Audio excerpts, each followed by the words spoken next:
This is the quake. Natural is disaster. ভূমিকম্প এটি হচ্ছে প্রাকৃতিক দুর্যোগ।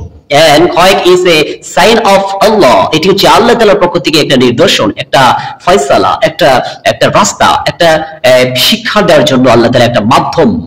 এই ভূমিকম্প এটি আল্লাহ তাআলার পক্ষ থেকে নিদর্শন, যেটার মাধ্যমে আল্লাহ তাআলা মেসেজ দিতে চাচ্ছেন, উপদেশ দিতে চাচ্ছেন যে তোমরা আমার পথে চলো না, তোমরা হারাম পথে নিমজ্জিত হয়েছে। এই জন্য আল্লাহ তাআলা নির্দেশের মাধ্যমে আল্লাহ তাআলা এই ভূমিকম্প কাঁপিয়ে দিয়ে জানাতে চাচ্ছেন, জানিয়ে দিতে চাচ্ছেন যে তোমরা আমার পথে চলতেছো না, তোমরা সঠিক পথে চলতেছো না, ন্যায্য পথে চলতেছো না, তোমরা জাস্টিসের পথে চলতেছো না। এই জন্য আল্লাহ তাআলা কিছু কিছু মাধ্যমে আল্লাহ তাআলা আমাদের শিক্ষা দেন যে তোমরা ফিরে আসো, এই যে আল্লাহ তাআলার পথে ফিরে আসো। ভূমিকম্প এটি আল্লাহ তাআলা একটা নিদর্শন ভিতরে একটি নিদর্শন, যেটির মাধ্যমে আমাকে আপনাকে সজাগ করে দিচ্ছে। আল্লাহ তাআলা আমাকে আপনি জানিয়ে দিচ্ছে তুমি কোন পথে আসো, তুমি কোন পথে আসো। এখনো কি তুমি কি আল্লাহকে চেনো নাই? আল্লাহকে তুমি চেনো নাই? জমির উপরে দাঁড়িয়ে আছো, এটা কার? শুধু কি তোমার? জমির উপরে তুমি যে ক্ষেত খামারে আবাদ বসত করতেছো, যার খেয়ে তুমি খেয়ে দিয়ে তুমি ঘুমাচ্ছ, যা নুন খেয়েছো গুণ খাও না।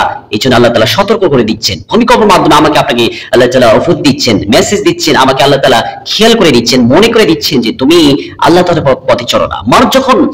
মানুষ যখন হারাম কাজে লিপ্ত হয়ে যায়, তখন রাসূল সাল্লাল্লাহু আলাইহি ওয়াসাল্লাম বলেছেন ভূমিকম্প কখন হয়?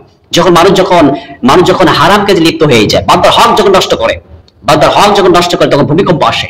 আর আল্লাহ তাআলার পক্ষ থেকে ভূমিকম্প আসে মানুষের নির্দেশন করার জন্য, মানুষকে সচেতন করার জন্য আল্লাহ তাআলার পক্ষ থেকে ভূমিকম্প আসে।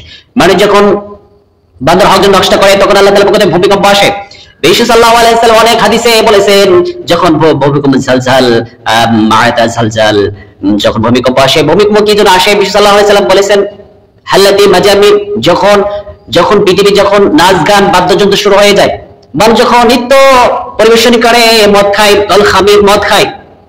খায় আর গান গায়, তখন আল্লাহ তাআলার পক্ষ থেকে এরপরে ভূমিকম্প চলে আসে। এরপরে যখন মদ খায়, গান বাজনা করে, এরপরে হাল্লাতি যখন জেনা করে, মানুষ যখন জেনা করে আর বান্দার হক নষ্ট করে, আর যখন ওয়াকালু রিবা, যখন সুদ খায়, তখন আল্লাহ তাআলার পক্ষ থেকে ভূমিকম্প চলে আসে। রাব্বুল আলামিন বলেন যাহারাল ফাসাদু ফিল বাররি ওয়াল বাহরি বিমা কাসাবাত আইদিন নাস লিইউযীকুহুম বা'দাল্লাযী আমিনু লাআল্লাহুম ইয়ারজিউন। রাব্বুল আলামিন বলেন জলস্থলে যত বিপদ আপদ আসে, এগুলো শুধু মানুষের আইদিন নাস, মানুষের হাতের কামাই। আমি রব্বুল আলামিন এই বিপদ আপদ দেই, জলস্রোত দেই এই জন্য যে মানুষ যেন আমার পথে ফিরে আসে। এই জন্য আমি রব্বুল আলামিন তাদের উপরে আমি বালা মুসিবত দিয়ে থাকি।